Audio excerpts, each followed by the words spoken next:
So, how did you get out of the concentration camp and then out of Xinjiang?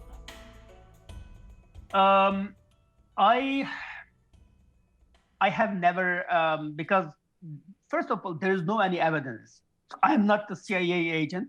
Like I went to the US last year, and at the time, I just want to ask. I just want to call CIA that, hey guys, you put me in danger, and you should yeah, you should say something to me. But I didn't. I didn't have time to call them, and I because there is no any evidence that three accusations are baseless, and they forced me to accept so-called my crime. I have never. I said no, no, no, because I have done nothing. And like even for example, sometimes yeah, as like human being during the torture, you should think that, oh, how can I find the evidence? Yes, just make up some evidence and just wanna live. I wanna live. It's enough for me. But it's hard to find the evidence. It's hard to make up some evidence because there is no evidence. I tried. After 3 months, any kind of torture is useless. It's my personal experience. After 3 months, it's okay. You can get used to it. For example, that like electricide, only 20 minutes. If you bear with 20 minutes, it's okay. Because one electric stick, after 20 minutes, they have to charge. And that charging takes time. You cannot charge in a few minutes. And then you can take a rest. And about like beating, after your body frozen, you cannot feel. You cannot feel anymore. And if after you wash it with the water and feel it a lot, it will be better. And you can find some solution to deal with it to like help yourself. After 3 months, it's okay. You can learn a lot from these torture, and like it is just like part of your life because it is a life. It's not only you being tortured. Yet, if we are living in the free world, it's hard to imagine. But if you live with those guys, like like one day somebody came with the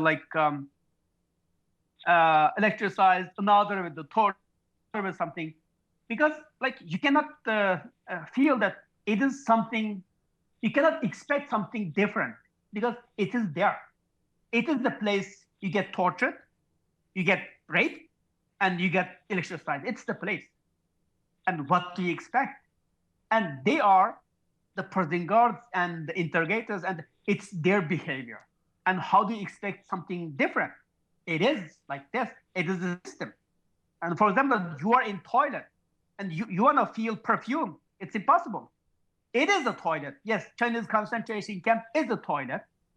And you have to get used with the flavor of the toilet. That's the way.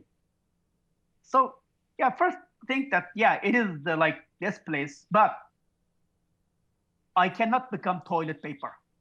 Yes, Hmm. this is the toilet. This is the dirty place, but I am not toilet paper. I am human being. And so it doesn't matter whether or not you play their little mind games in the camps. Basically, whether you behave or not, everyone is getting tortured, everyone's getting electrocuted, everyone's getting some kind of sexual abuse. That's just across the board. Yeah.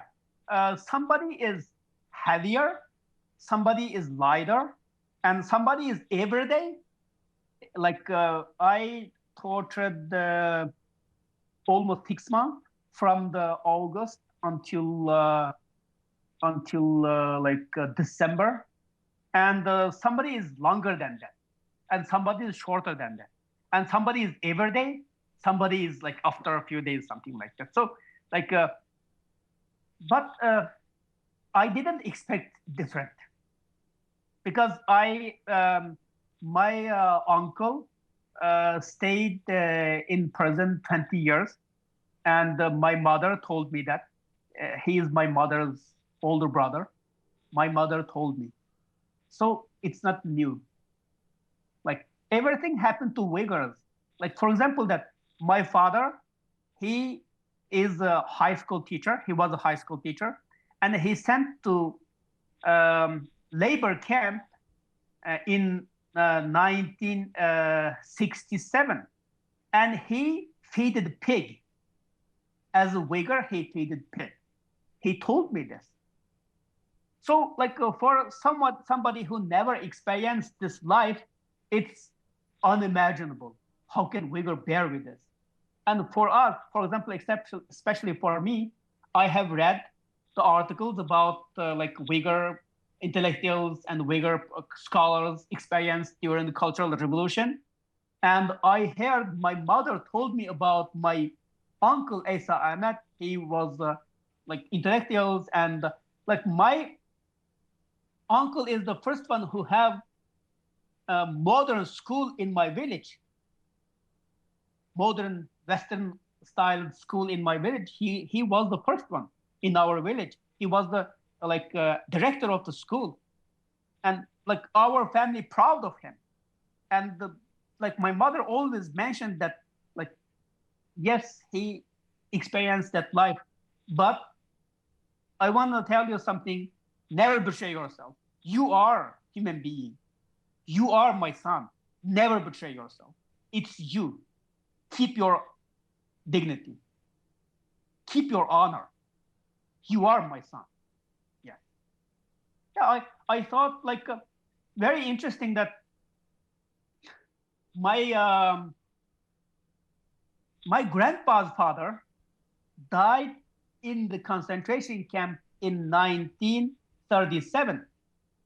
It is the first concentration camp in our hometown. My grandpa's father, he was at the time participated the revolution, and because of this, he put in concentration camp and he died there. He died the same place I was put in prison. It's the same place, exact the same place. Wow. Liuduan detention center. That's the place my grandpa's father died there. And then my uncle, my mother's brother, he stayed in the camp for 20 years. My father stayed in labor camp, feed pig as a high school teacher before. And then, so for us, something is repeating.